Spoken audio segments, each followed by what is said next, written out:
ভাইজান রে, এই লোকটাকে শায়েস্তা করার জন্য আমার আল্লাহ পাক পাঠাইলেন মূসা পয়গম্বরকে। ইজহাব ইলা ফিরআউনা, তার নাম হলো ফেরাউন। আল্লাহ মূসা নবীরে পাঠিয়ে দিয়েছে তার হেদায়েত করার জন্য। একটু জবানটা বড় করে কথা আল্লাহু আকবার। মূসা নবী দুনিয়াতে আসলো, আমার আল্লাহ পাক বলেন ওরে মূসা তুমি ইসলামের দাওয়াত দাও মানুষের কাছে।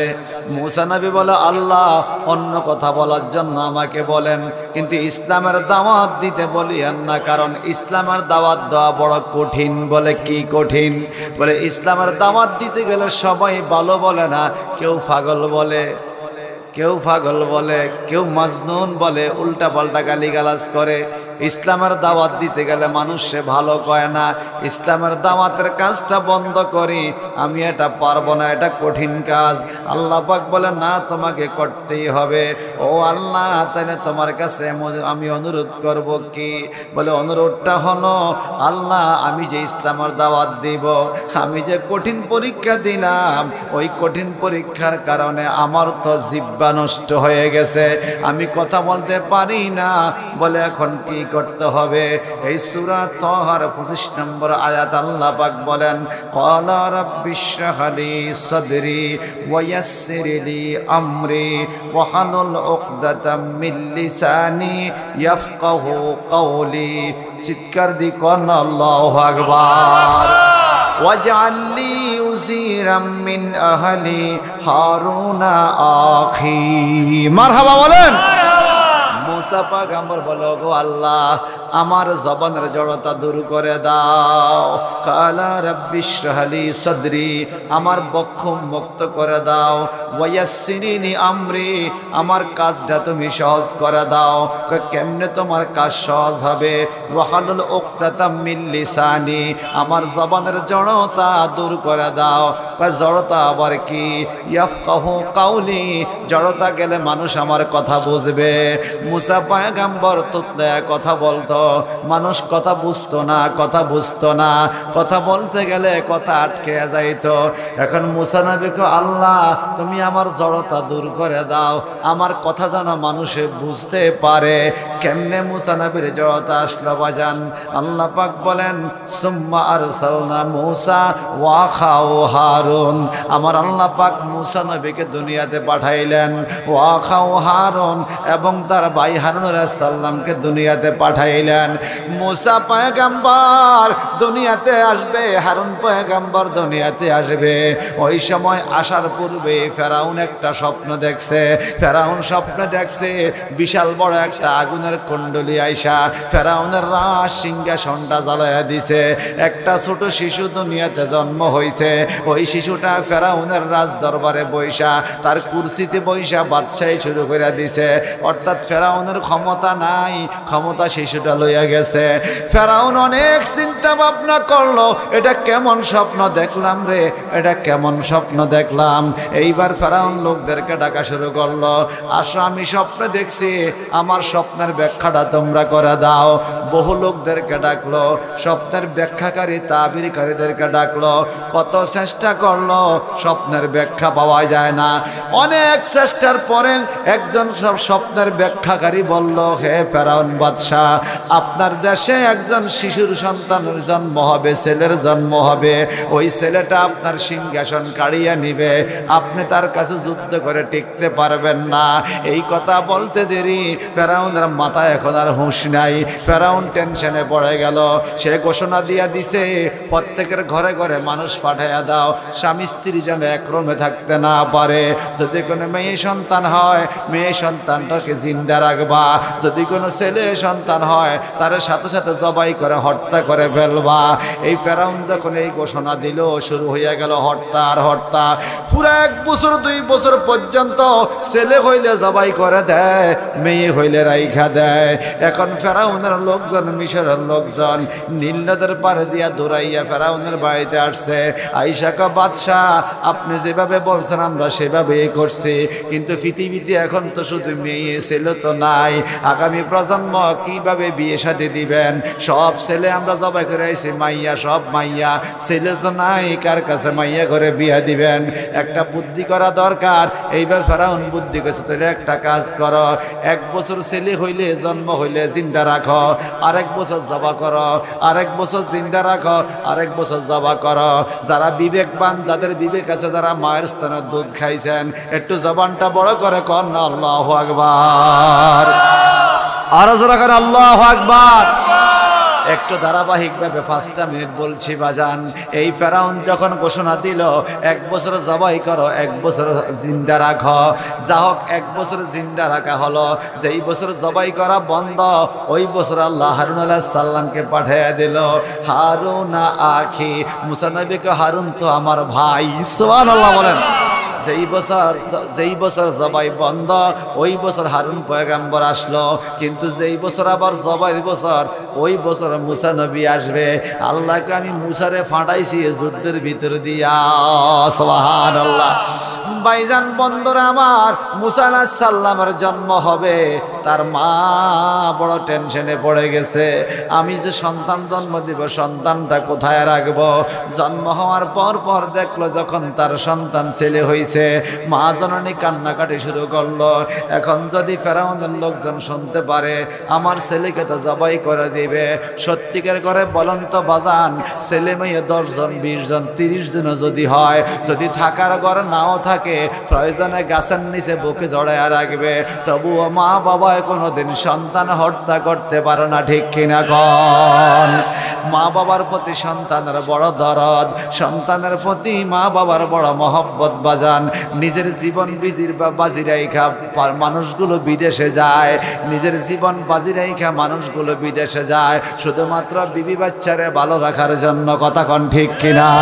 নিজের জীবন বাজি রাইখা ড্রাইভাররা গাড়ি চালায়, শুধুমাত্র জীবন বাজি রাইখা গাড়ি চালায় সন্তানদেরকে খাওয়ানোর জন্য। নিজের জীবন বাজি রাইখা কারেন্টের ফিলার ওইটা কাজ করে সন্তানরে খাওয়ানোর জন্য। সেই সন্তান কত আপন, এই সন্তানকে কখনো মা বাবা মারতে চায় না। হে আমার হোসেনপুরের বন্ধুরা রে, এইবার মুসা পয়গাম্বরের মা কান্নাকাটি শুরু করলো, কেমনে কি করা। এমন সময় গায়েব থেকে একটা আওয়াজ আসলো, হে মুসা নবীর মা, তুমি তোমার সন্তানটারে একটা বক্সের মধ্যে লইয়া নীল নদে বাসাইয়া দাও, টেনশন করো না, আমার আল্লাহ তোমার সন্তানের দায়িত্ব নিবে। আরো জোরে কন্যা সুবহানাল্লাহ। কিন্তু যতই দায়িত্ব নেক বাজান, এই সূরা তোহার তাফসীরের মধ্যে পাওয়া যায়, যতই দায়িত্ব নেক, মা তো মায়ের চোখের সামনে সন্তান না থাকলে মা কখনো শান্ত থাকে না। সন্তানরা আপনি ভালো খাওয়ান, ভালো আদর করেন, তবুও মায়ের চোখের সামনে সন্তান না থাকলে মায়ের কাছে ভালো লাগে না। আমি আরো 4-5 দিন আগে একটা ভিডিও দেখলাম, একটা কুকুরের বাচ্চা মারা গেছে। কুকুরের বাচ্চাটারে গর্তের ভিতরে চাপা দিতে চায়, কুকুরটা দৌড়াইয়া আইসা মাটি সরাইয়া এটারে আবার টাইনা তোলে, আবার চাপা দেয়, আবার টাইনা তোলে। কুকুরটা এই বাচ্চার কাছ থেকে যাইতে চায় না। একটা নিকৃষ্ট প্রাণী, একটা কুকুরের মনেও যদি তার সন্তানের জন্য এত মায়া থাকে, মা বাবার মনে কত মায়া, মা বাবার অন্তরে কত দয়া, মা বাবার অন্তরে সন্তানের জন্য কত টান। একটু চিল্লে এখন আল্লাহু আকবার, আর মহব্বত এখন আল্লাহু আকবার। হে আমার হোসেনপুরে বন্ধুরা, এখন কি হলো রে? এইবার সন্তানরা, হোসেনপুর না ফরানপুর? হে আমার ফরানপুর হোসেনপুরে আবার ফুল লইও বেজাল আছে, ফুল লইও বেজাল আছে। হে আমার হোসেনপুর ফরানপুর বন্ধুরা, হোসেনপুরও আছে ফরানপুরও আছে, কোনো ফুর বাদ নাই। কথা কন ঠিক কিনা? মাহফিলটা ফরানপুরে, শ্রোতা তো হোসেনপুরের আছে নাকি নাই? হোসেনপুরে করে বাদ দিতে পারবেন? হোসেনপুরে বেলা আরো বেশি। আল্লাহ কবুল করো, আল্লাহ কবুল করো, জোরে কোন আমিন। একটু বললা আমার মরণের কতদিন বাকি আমি জানিলাম না গো আল্লাহ মরণের কতদিন বাকি আমার মরণের কতদিন বাকি আমি জানিলাম না গো আল্লাহ মরণের কতদিন বাকি আর আজরাইল আসিয়া যেদিন হস্তে দিবে দড়ি আজরাইল আসিয়া যেদিন হস্তে দিবে দড়ি সেই দিন আমার মন প্রাণ করবে দৌড়া দৌড়ি আমি জানিলাম না গো আল্লাহ মরণের কত দিন বাকি আমার মরণের কত দিন বাকি আমি জানিলাম না গো আল্লাহ মরণের আর হায়াত হইল হাতে বাইরে মরণ হইল পায়ে হায়াত হইল হাতে বাইরে মরণ হইল পায়ে যেই জায়গায় যার মরণ লেখা সেই জায়গায় সে মরে আমি জানিলাম না গো হায় হায় যেই জায়গায় যার মরণ লেখা সেই জায়গায় সে মরে আমি জানিলাম না গো আল্লাহ মরণের কত দিন বাকি আমার মরণের কত দিন বাকি আমি জানিলাম না গো আল্লাহ মরণের আর সাদা কাপন পরাইয়া সাজাইবে আমারে সাদা কাপন পরাইয়া সাজাইবে আমারে কেমনে থাকব একলা একলা অন্ধকার কবরে আমি জানিলাম না গো হায় হায় কেমনে থাকব একলা একলা অন্ধকার কবরে আমি জানিলাম না গো আল্লাহ মরণের কত দিন বাকি আমার মরণের কত দিন বাকি আমি জানিলাম না গো আল্লাহ মরণের কত আর বরুলা সাজাই দিবে নাকে তুলা দিয়া আমি জানিলাম না গো আল্লাহ মরণের কত দিন বাকি আমার মরণের কত দিন বাকি আমি জানিলাম না গো আল্লাহ মরণের কত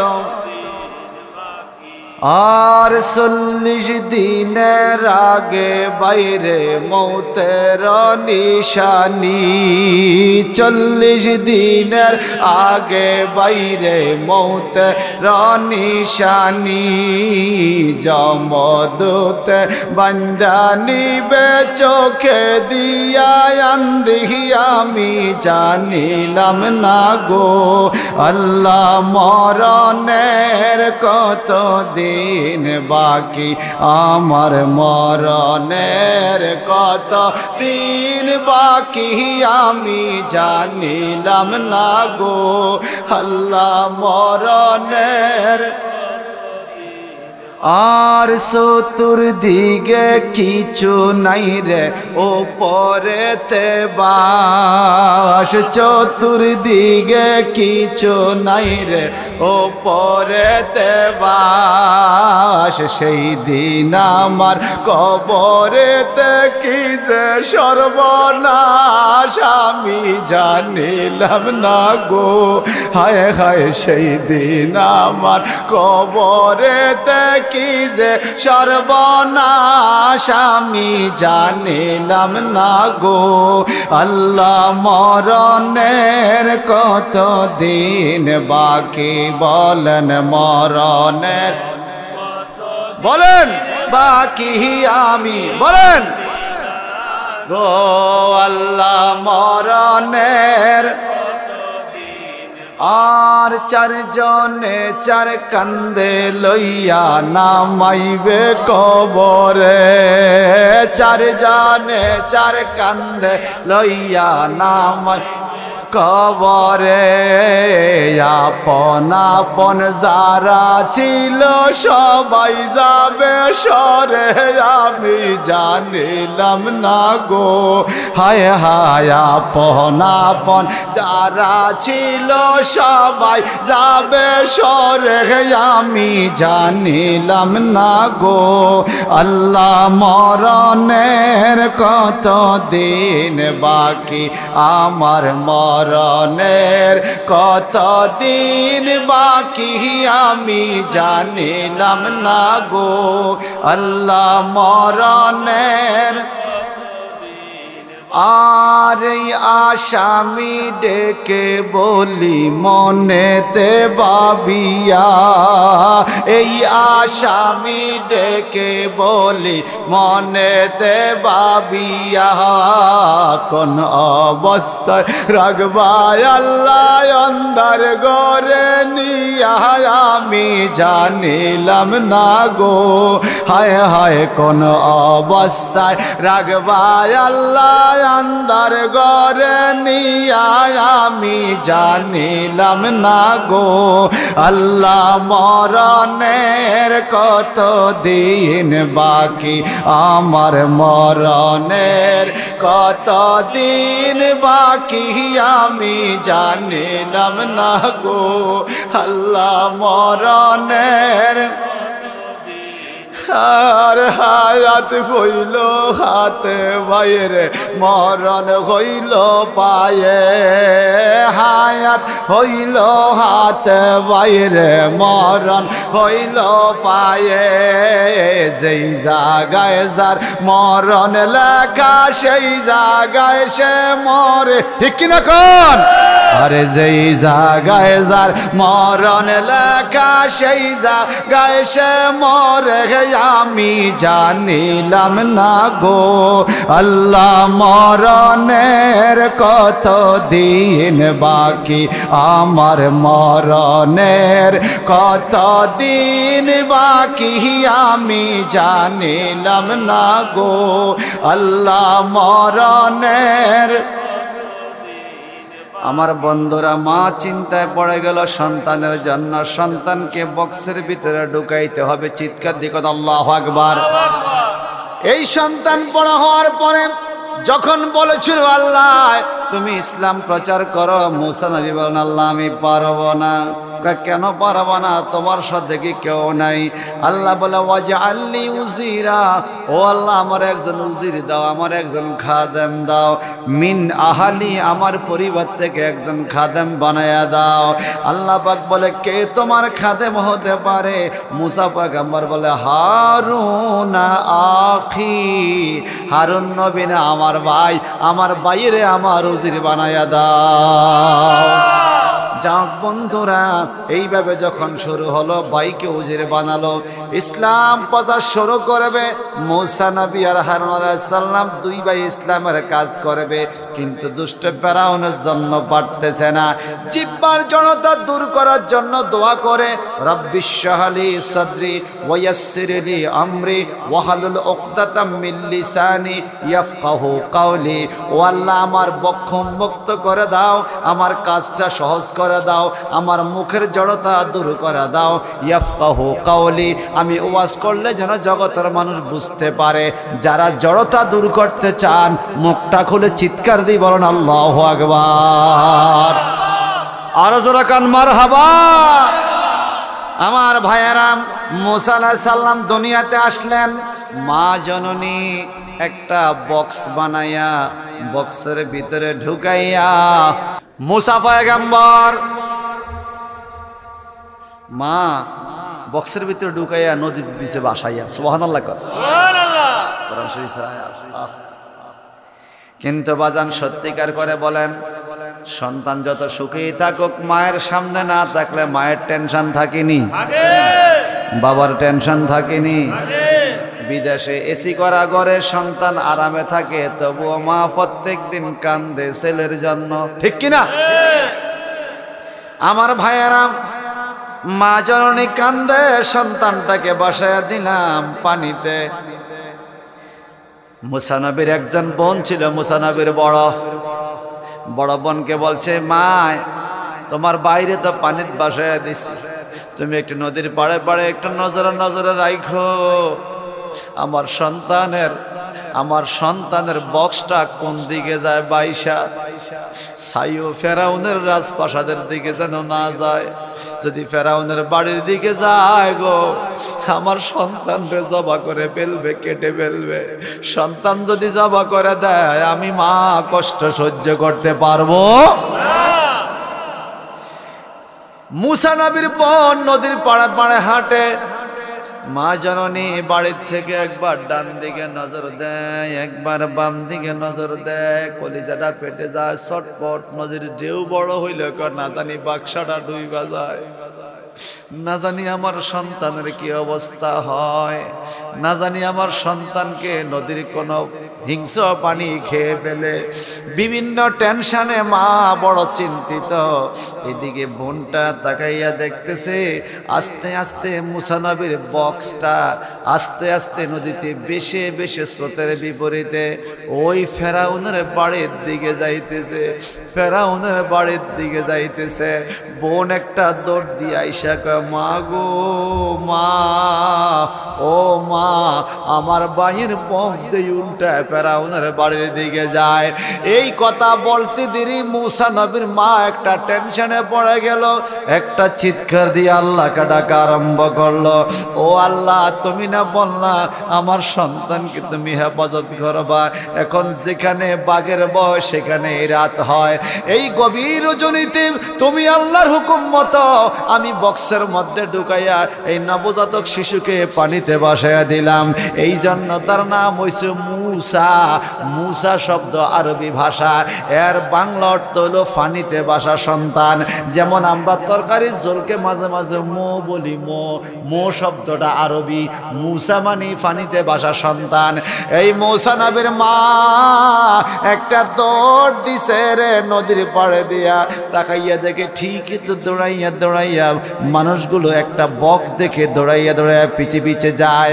এই দিকে গভীর রাত্র হয়ে গেছে, পূর্ণিমার চাঁদ। মুসা নবীর মা কান্দে, বক্স চলে গেছে ফেরাউনের বাড়ির কাছাকাছি। ওই দিকে ফেরাউনের বিভিন্ন নাম ছিল, আসিয়া ফেরাউন ছিল কাফের, আসিয়া হইছে ইমানদার। সুবহানাল্লাহ। আসিয়া খুব ডকের সুন্দরী ছিল, ডকের সুন্দরের উপরে বাদশার বিবি, কিন্তু তাদের ঘরে কোনো সন্তান নাই। আসিয়া আর ফেরাউন দুইজনে তাদের রাজপ্রাসাদের উপরে সামনে বসা। হঠাৎ তাকাইয়া দেখে নদীর পানিগুলো কেন জানি বাড়ির কাছে চলে আসতেছে জোয়ার হইয়া, আর পানির মধ্যে কি জানি একটা বক্স বাসে। ওই বক্সের ভিতর থেকে মনে হয় আলো বাহির হয়। আরো জোরে এখন আল্লাহু আকবার বলেন না। বক্সের ভিতরে কে আছে? যেরকম কে আছে? শিশু মুসা নবীকে দুশ্মনের ডরে সিন্ধুকে ভরিয়া দিলেন বাসায় সাগরে। শিশু মুসা নবীকে দুশ্মনের ডরে সিন্ধুকে ভরিয়া দিলেন বাসায় সাগরে। ভবে ছিল যেথায় ভয় সেথায় পাইল সে আশ্রয়, ভবে ছিল যেথায় ভয় সেথায় পাইল সে আশ্রয়। দুশ্মনের হাতে তাহার বাঁচাইলেন প্রাণ। কে কে বাঁচাইছে? আল্লাহ আল্লাহ আল্লাহ আল্লাহ, তুমি জাল্লে জালালো, শেষ করা তো যায় না গেয়ে তোমার গুণগান। আল্লাহ আল্লাহ।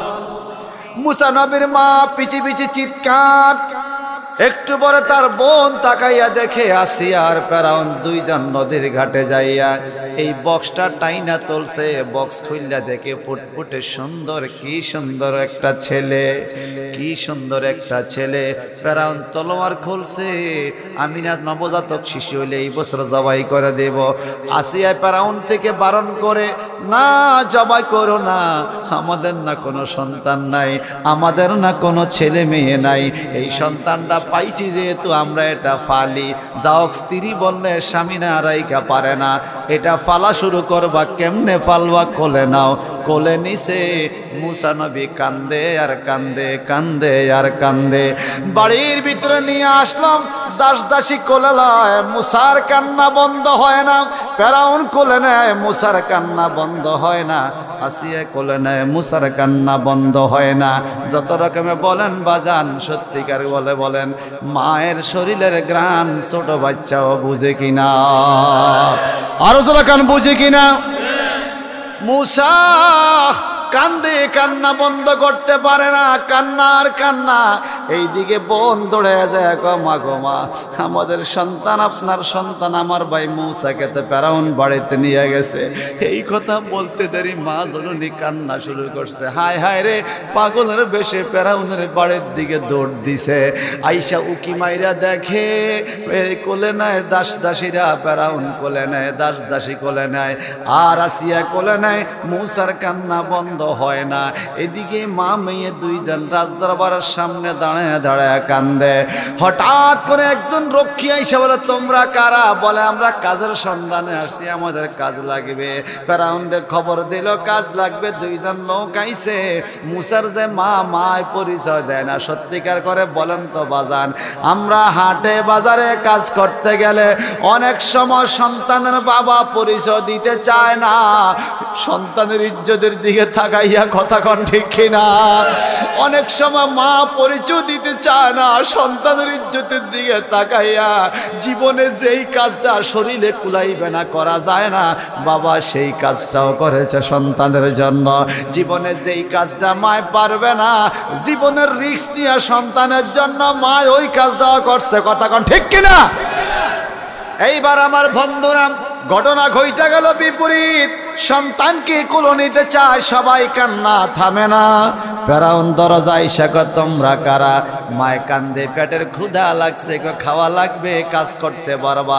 আমরা কাজের সন্ধানে আসছি, কাজ দেন। ফেরাউন বলে, আমার একটা ছোট্ট বাচ্চা আছে, তুমি কি লালন পালন করতে পারবা?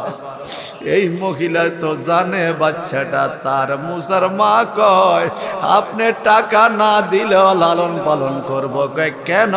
আমার দুইটা খাওয়াইলেই চলবে, ছেলের জন্য দাসী হইতে রাজি আছে, ঠিক কিনা বলে? এর সন্তানের বেদন বুঝিলে আগে বুঝে মা, সন্তানের বেদন বুঝিলে আগে বুঝে মায়। ওই মায়ের তোমরা কে হো? ওই মায়ের তোমরা কে হো? কান্দায় না দুনিয়ায়, আমার মারব তো দরদির কেহ নাই।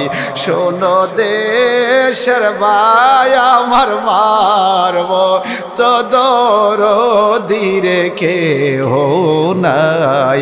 ওরে মার মতো দরদির কেহ, মার মতো দরদির কেহ এ সংসারে আপন নাই। আমার মার মতো দরদির কেহ নাই। শোনো দেশের ভাই, আমার মার মতো দরদির কে। এটা কি মাস বাংলা? পৌষ মাস। পৌষ মাসের শীতের দিনে কত কষ্ট করছে মা। করছেনি? করছেনি? পৌষ মাসের শীতের দিনে কত কষ্ট করছে মায় আমারে সুখ নাতে রাখিয়া আমারে সুখ নাতে রাখিয়া বিজাতে মারাত কাটায় আমার মারব তো দরদিরে কেহ নাই শোন দেশের ভাই আমার মারব তো দরদিরে কেহ নাই মার মতো দম রদিরে কেহ মার মতো দম রদিরে কেহ এ সংসারে আপন নাই আমার মার মতো দরদিরে কেহ নাই শোন দেশের ভাই আমার মার মতো দরদিরে কেহ নাই সবাই কন্ত মা মহব্বত কেন মা মুসা নবীর মাকে ফেরাউন বলে সন্তান পালতে পারবা জি হুজুর পারবো দৌড়াইয়া বাড়িতে গেল যাইয়া দেখে আসিয়া কোলে লয় সন্তানের কান্না বন্ধ হয় না দাস দাসীরা কোলে লয় সন্তানের কান্না বন্ধ হয় না ফেরাউন কোলে লয় সন্তানের কান্না বন্ধ হয় না এই মা কয় আমি আপনাদের দাসত্ব করব কাজ করব দেখি আমার কোলে দিয়া দেখেন বাজান রে এই দাসী নামক মহিলাটা কোলে লইতে দেরি সন্তান সাথে সাথে কান্না বন্ধ করে দিছে এই ছোট বাচ্চাটা মায়ের শরীরের ঘ্রাণ বুঝে বাজান আমাদের ঘরের মধ্যেও দেখবেন ছোট বাচ্চা যখন কান্দে নানিয়ে কোলে নেয় কান্না বন্ধ হয় না নানায় দাদায় দাদিয়ে শাসিয়ে জেডিয়ে কত মানুষের কোলে নেয় কান্না বন্ধ হয় না এরা কিন্তু খানা দেয় নাই তবু কান্না বন্ধ হয় না এরা কোলে নিচে কান্না বন্ধ হয় না আবার মা যখন আসে মায় খানা দেওয়া লাগে না মায় কোলে নিলে সন্তান মুহূর্তের মধ্যে কান্না বন্ধ হয়ে যায় এই ছোট্ট বয়সের শিশুটাও তার মায়ের শরীরের ঘ্রাণ বুঝতে পারে এই হইল মা চিৎকার দিকন আল্লাহু আকবার আর জোরে আল্লাহু আকবার যখন মা কোলে নিল মুসা নবীকে কান্না বন্ধ হয়ে গেল এইবার ফেরাউন ডাইকা বলে মহিলা তোমার কোলে কান্না বন্ধ হয়েছে তুমি কি তার পায়খানা প্রস্রাব পরিষ্কার করতে পারবা বলেন তো বাজান আমাদের মারা আমাদের পায়খানা পেশাব পরিষ্কার করছেনি আমরা গরমকালে পেশাব করছি মায়ের কোলে শীতকালেও করছি রে বাজান শীতকালেও পায়খানা প্রস্রাব করছি বাজান কথা বলেন ঠিক কিনা হায় হায় হায় মুসা নবীর মা কয় কি কইলেন বাদশাহ পারবো না কেন আমি পারবো আপনি আমার কাছেই দেন এইবার আসলে দাসী হইছে হাকিকতে মুসা তো আপন মারে পাইছে মা লালন পালন করে বান্দি দাসীগিরি করে সংসারের খবর নাই বাড়ির খবর নাই স্বামীর খবর নাই সন্তানের মুখের দিকে তাকাইয়া বাদশার বাড়িতে বান্দিগিরি দাসীগিরি করে সন্তানের জন্য আমাদের মা বাবারা কষ্ট করছে কিনা আওয়াজ দিয়া কন আওয়াজ দিয়া কন ভাইজান বন্ধুরা একদম শেষ পর্যায়ে চলে আসলাম এরকম কান্নাকাটি যখন ক্ষমা হয়ে গেল ফেরাউন তাকে রিক্রুট দিলেন নিয়োগ দিলেন এইবার লালন পালন করে মোটামুটি 1 বছর 1.5 বছর বয়স হয়ে গেল আল্লাহু আকবার বলেন 1 বছর 1.5 বছর বয়স হয়ে গেল ফেরাউন আদর করে মুসা নবীকে কোলে লইয়া মুসা নবীরে কোলে লইয়া ফেরাউন আদর করে ফেরাউনের মুখের মধ্যে কিন্তু দাঁড়িয়ে ছিল একটু জবানটা বড় করে কেন আল্লাহু আকবার সন্তান প্রসবের টাইমে যে কষ্ট হয় একজন মানুষের শরীরের 11টা হাড্ডি একত্রে ভাঙ্গা ফেলাইলে যত কষ্ট হাতের হাড্ডি পায়ের হাড্ডি গাড়ের হাড্ডি সিনার হাড্ডি 11টা হাড্ডি একত্রে মুসরাইয়া বাংলা যত কষ্ট পাইতো একজন মা সন্তান প্রসবের টাইমে তার চাইতে বেশি কষ্ট পায় বাজান রে এই মাকে ফালাইয়া কত জালিমরা ভিন্ন খায় এই মারে পালাইয়া কত জালিমরা শহরে বন্দরে পইরা তাই মার খবর নেয় না কথা কন ঠিক কিনা এই মারে পালাইয়া কেমনে রে ভালো খানা খায়, মা তো কোনোদিন তোমারে ফালাই একবেলা খায় নাই রে বাজান, মা কোনোদিন তোমারে কষ্ট দেয় নাই রে বাজান। এই এত হাড় ভাঙ্গা পরিশ্রম কইরা যখন সন্তানটা প্রসব করে, মা অনেক সময় বেহুশ হইয়া যায়। আধা ঘন্টা 1 ঘন্টা পরে হুঁশ হইলে মা এদিক সেদিক তাকায়, আমার সন্তান কই, এত কষ্ট তুই আমারে দিলি, তবু বুঝি তোরে আমি কোলে নিতাম। মা তখন টাইনা বুকের মধ্যে জড়াইয়া ধরে, কথা কন ঠিক কিনা? মা খাইতে বসছে রে বাজান, আমরা কত দুষ্ট ছিলাম, মায়ের কোলের মধ্যে খানা ভাতের মধ্যে পায়খানা প্রস্রাব করে দিতাম। যখন পায়খানার আবাস পাইতো, ভাই হো কইয়া উঠা যায়, বোন উঠা যায়, বাবা অনেক সময় উঠা যায়, কিন্তু মা কি করতো রে বাজান, এই খানাও খায়, আবার সন্তানের পায়খানা বাম হাতে মুইসা পায়খানাটারে প্যাকেট কইরা কোলের মধ্যে লইয়া সন্তানের কপালে সুমা খায়, আবার ভাতও খায়। এই হলো মা, কথা বলেন ঠিক কিনা? ঠিক কিনা? খালি পেটে আসল বান্দা, ও মা ভাত খাওয়াইছ ধান বান্না গো, খালি পেটে আসল বান্দা, ও মা ভাত খাওয়াইছ ধান বান্না গো। মা গো সেই কথা কি ভুলিতে পারি, গলায় সূর্য মা দিলে গো। মা গো তোমার কথা মাগো কেমনে গো বলি, ভোলা তো আর যায় না গো। মা গো তোমার কথা মাগো কেমনে গো বলি, ভোলা তো আর যায় না গো। মুসা পয়গম্বরের 1.5 বছর বয়স হইয়া গেল। এই কোরআনে সূরা তাহার তাফসীর বললে পাওয়া যায়, ফেরাউন মুসারে কোল লইয়া আদর করে। ফেরাউনের দাড়ি ছিল মুখের মধ্যে বাজান। এই ছোট্ট শিশু মুসা ডান হাতে বাম হাতে ফেরাউনের দাড়িগুলো ধরে আদর করে, ফেরাউনও আদর করে, মুসা ছোট্ট ছোট্ট হাত দিয়া ধরে। হঠাৎ করে মুসা নবী বাম হাতে ফেরাউনের গালের মধ্যে একটা থাপ্পড় মাইরা দিল। ফেরাউন মুসারে কোলের থেকে পড়াইয়া হাত পা ধর পরে মনে দম বাইর হইয়া যায়। একটু পরে আসিয়া গো তাড়াতাড়ি আয় গো, তলোয়ার ঢালইয়া আয়। তলোয়ার কেন আনবো, এই ফোলা রাখবো না, ফোলা কাইটা ফলাবো। একটু জবানটা বড় করা কর নাউজুবিল্লাহ। আসিয়া ডাইকা বলে, আপনি পাগল হইছেন কিনা, কত কষ্টের সন্তান, নদীতে বাসা সন্তান, দাস দাসী রাইকা লালন পালন করি, আপনি কোন সন্তান কেটে ফেলবেন, কারণটা কি? একটা থাপড় দিছে গো আসিয়া, আমি এই কানটা দেন্দা হয়ে গেছে, কানে শুনি না। 1.5 বছর বয়সের সন্তান মুসা নবীর থাপড়, মুসা নবীর থাপড়ে ফেরাউন কানে শোনে না। ফেরাউন মৃত্যু পর্যন্ত এক কান দেন্দা ছিল মুসা নবীর এক থাপড়ে। মুসা নবী যখন জওয়ান ছিল, যুবক হয়েছে, আল্লাহ পাক মুসা নবীর শরীরে 40 জন যুবকের শক্তি দিছে বাজান।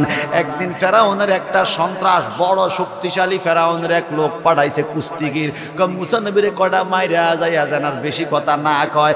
ওই লোকটা সামনে গেছে, মুসা নবী বাম হাতে 1 সোয়ার দিছে, 1 সোয়ারে জাগাত স্পট ডেট হয়ে গেছে, জাগাত মরে গেছে। সুবহানাল্লাহ বলেন, নবীদেরকে পাওয়ার দিছে কে? আল্লাহ। মুসা নবী 1 সোয়ারাইতে মারিবে, জাগাত মরিয়ে গেছে। এরপরে ফেরাউনে যতই কথা কইতো সামনে আইতো না, এরম যদি একটা আমারে দেয়। আল্লাহু আকবার বলেন। একদিন আজরাইল আইছিল, আয়াকা হুজুর আসসালামু আলাইকুম। ওয়ালাইকুম সালাম। কা হুজুর আমার তো হয়াত শেষ, জান কবজ করতে আইছি। এই মারি দিছে থাবো। আজরাইলে এই চোখ লাল হয়ে গেছে থাবড়ের লগে। আল্লাহ কি রে, আল্লাহ তুমি দেখছো নি? দেখছি তো, বিচার করো।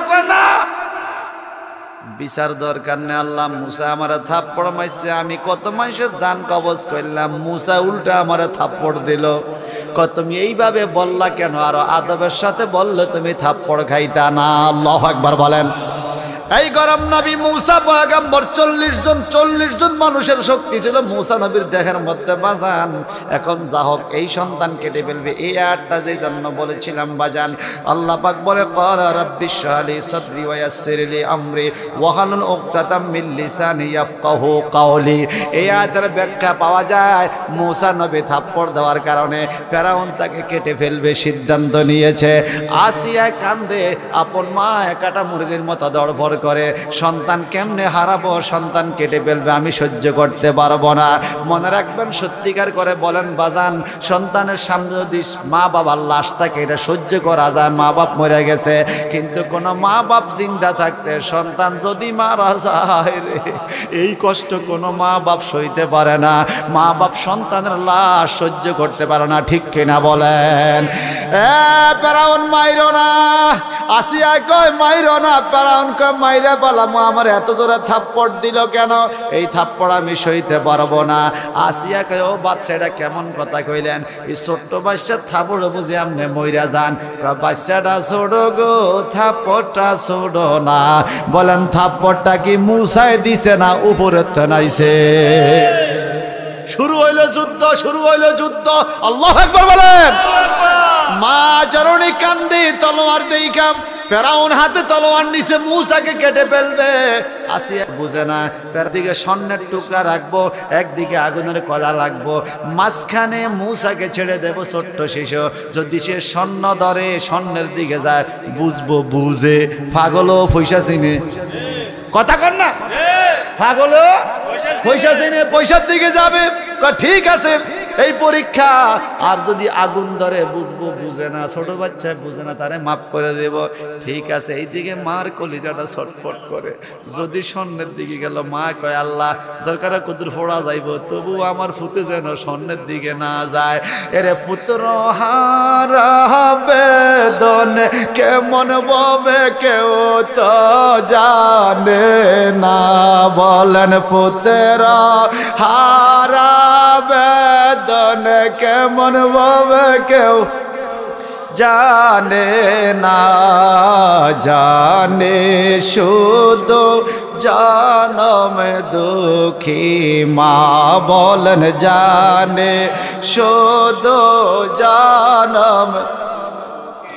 ছেলে মেয়ের অসুখ হইলে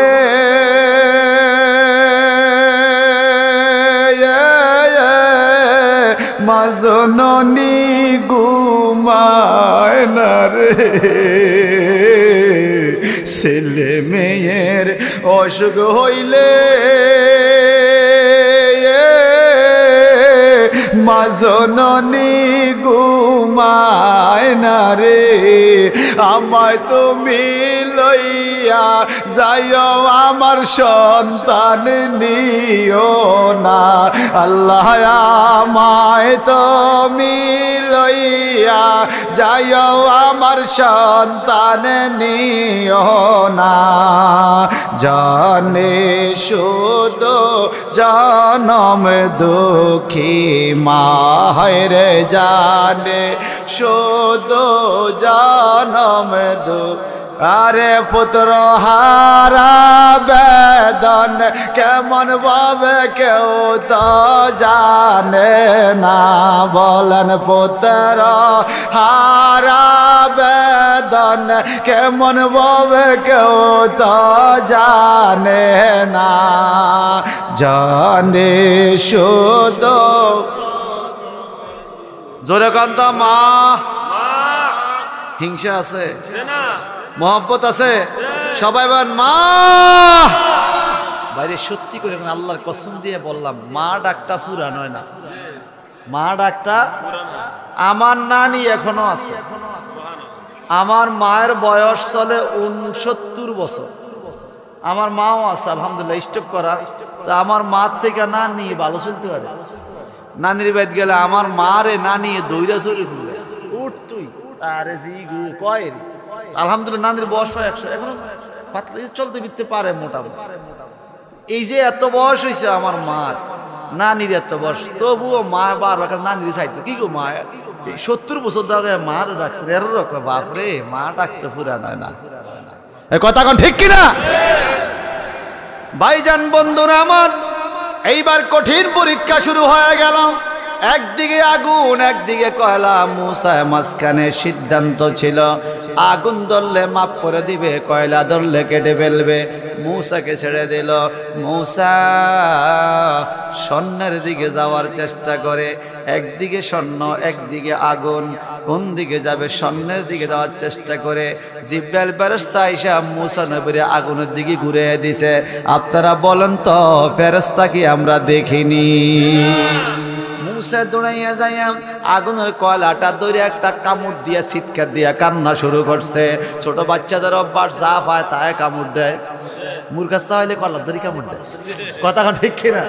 ছোট বাচ্চাদের অভ্যাস, যা পায় তা কামড় দেয়। আগুন পাইছে, কামড় দিছে। এই যে জিব্বার মাথা পড়া গেছে, কান্নাকাটি শুরু। এখন আসিয়া কান্দে, মূসার মায় কান্দে, ফেরাউন কোল লইয়া কান্দে। হায় হায় রে, বুঝে না তো বুঝে না, ঠিক তো বুঝে না। বুঝলে তো সে স্বর্ণ ধরত, আগুন মুখে দিত না। এইবার আসিয়া কান্দে, ফেরাউনে কান্দে। ফেরাউন একবার মূসার দিকে চায়, আবার আগুনের দিকে, আবার তলোয়ার দিকে, আবার স্বর্ণের দিকে, আবার উপরের দিকে চায়, গালের মধ্যে হাত দেয়। হায় হায় রে, এই ফলা তো বুঝে না, বুঝে না, না বুঝিন না ফলা থাবড়টা দিল কেমনে? আল্লাহু আকবার বলেন। কেমনে থাবড়টা দিল? হায় হায় ভাইজান, ওই কঠিন পরীক্ষা দিতে যাইয়া মূসা ছোট কালে এই যে জিব্বা পড়া গেছে আগুনের কয়লা খাইয়া, এই জন্য কথা ক্লিয়ার বলতে না পারার কারণে কথা তোতলাইয়া যা, তোতলানি কথা। তো আল্লাহ পাক যখন বলছে, এ মূসা তুমি ইসলাম প্রচার করো, ইযহাব ইলা ফিরআউনা ওয়া ইন্নাহু তাগা, ফেরাউন মাথা ছাড়া দিছে, তার দমাইতে হবে, তুমি ইসলাম প্রচার করো। মূসা নবী বললেন, রব্বিশ শাহলি সদরি, আল্লাহ আমার বক্ষ মুক্ত করে দাও, ওয়ায়াসসিরলি আমরি, আমার কাজটাকে সহজ করে দাও। কেমনে সহজ হবে? ওয়াহালুল উকতাতাম মিন লিসানি, আমি না ছোটবেলায় পরীক্ষা দিয়ে জিব্বা পড়া গেছে, আল্লাহ আমার জিব্বার জড়তা, তোতলানি কথা ভালো করে দাও। যদি তোতলানি ভালো করে দাও, ইয়াফকাহু কওলি, দুনিয়ার মানুষ আমি কথা বুঝাইলে বুঝবে, তারপরে ইসলাম প্রচার ভালো লাগবে। একটু জবানটা বড় করে কোন আল্লাহু আকবার। হে আমার মা বোনরা, যারা ছাত্রদেরকে দেখবেন সবক দেয়, মাদ্রাসা যাত্রা করে কোরআন শরীফের সবক দেয়, এই দোয়াটা পড়ায়, ক্বালা রাব্বিশ রাহলি সাদরি ওয়া ইয়াসসিরলি আমরি ওয়াহলুল উকতাতাম মিন লিসানি ইয়াফকাহু কাওলি। গ্রামের মধ্যে ছোটবেলা যেই বাচ্চাদের কথা ফুটে না, যেই বাচ্চারা তোতলানি কথাবার্তা বলে, তাদেরকে বেশি বেশি এই আয়াতটা পড়াবেন বাজান। দেখবেন কিছুদিনের মধ্যে আল্লাহর কোরআনের বরকতে আমার আল্লাহ এই তোতলানি রোগটা ভালো করে দিছে। ও আল্লাহ, দিলানি দিলাম, ভালো করে দিলাম, মুখের জড়তা দূর হয়ে গেল, মূসা নবী কথা বলতে পারে। এইবার ইসলাম প্রচার করার একটা শর্ত লাগাইছে। কি শর্ত? ওয়াজআললি উজিরাম মিন আহলি, ও আল্লাহ আমার পরিবারের থেকে একজন উজির আমারে বানাইয়া দাও। আমি একা একা কেমনে যাইতাম? কারে উজির দিলে ভালো হয়? মূসা নবী বলে, হারুনা আখি, হারুন নবী না আমার ভাই, আমার ভাইয়েরে আমার সাথে দাও, আমরা দুই ভাইয়ে মিলিয়া ইসলাম প্রচার করব। এইবার বলেন তো বাজান, এই পরানপুর গ্রামের চাচাতো ভাই, ঝেড়াতো ভাই, মামাতো ভাই, এমনকি ফির ভাই, সামাজিক ভাই, মুসল্লি ভাই, ছোট বড় চাচা দাদা, মুসলমান ভাই, সকলে একসাথে জড়ো হইয়া এই মাহফিলের মিটিং করছে। পোস্টার কেমনে হবে, প্যান্ডেল কেমনে হবে, মাইক কে করবে, আলেম ওলামা কে আসবে, এক বছর আগের থেকে প্ল্যান প্রোগ্রাম করে এই যে কাজটা করলো। ওই মূসা নবী বলল, আল্লাহ আমার সহযোগিতা করো, আমার ভাইয়েরে আমার সাথে দাও। এই জন্য আল্লাহ নবী বললেন, আল মুসলিম ওয়া আখুল মুসলিম, একজন মুসলমান আর একজন মুসলমানের ভাই। এত কষ্ট করে মাহফিলের আয়োজন করলো, এই ভাইদেরকে আমার আল্লাহ রহমত দিবে, বরকত দিবে। রাত্রি যত গভীর হয় আল্লাহ রহমতের দরজা তত খুলে যায় বাজান। এই খোলা রহমতের দরজার সামনে এখন আমরা মুনাজাতে শরীক হব। একটু জবানটা খুলে কন্ত দেহি, এই মাহফিলের কারণে এলাকার মানুষ হেদায়েত হয় কি হয় না? এই মাহফিলের কারণে মা বোনরা হেদায়েত হয় কি হয় না? এই মাহফিলের কারণে ওলি আল্লাহর রহমত পাওয়া যায় কি যায় না? এই মাহফিলের কারণে এলাকার আযাব গজব দূর হয় কি হয় না? শুধু তাই নয়, এই মাহফিলের কারণে এলাকার ওয়াবিও দূর হয়। কি কর? সুন্নি মাহফিল হইলে ওয়াবিও কি হয়? ওয়াবি আসেনি, দুনিয়ার ওহাবি কিয়ামতে গেলে নবী নবী কই টোয়াইবি, ঠিক কিনা বলেন? আর সুন্নি মুসলমানরা কখনো টোয়াটুই করবে না। সুন্নি মুসলমানরা কবরে গেলে আমার নবীরে চিনতে পারবে। এই জন্য বাজান যে ঘটনাটা বললাম মুসা আলাইহিস সালামের ঘটনায় কোরআনের আয়াত থেকে, বলেন সন্তানের প্রতি মায়ের দরদ আসেনি? আবার মায়ের প্রতিও সন্তানের দরদ রাখার দরকার আসেনি? এত হাড়ভাঙ্গা কষ্ট যে মা বাবা আমাদের জন্য করলেন, সেই মা বাবার জন্য আমরা কি করতে পারি ভাই? আল্লাহ নবী বললেন তোমরা দোয়া করবা রব্বির হামহুমা, একটু মন দিয়া, রব্বির হামহুমা কামা রব্বায়ানি সাগীরা। আমিন বলেন। সেই মা বাবাকে মরে গেছে বা বেঁচে আছে সারাইতে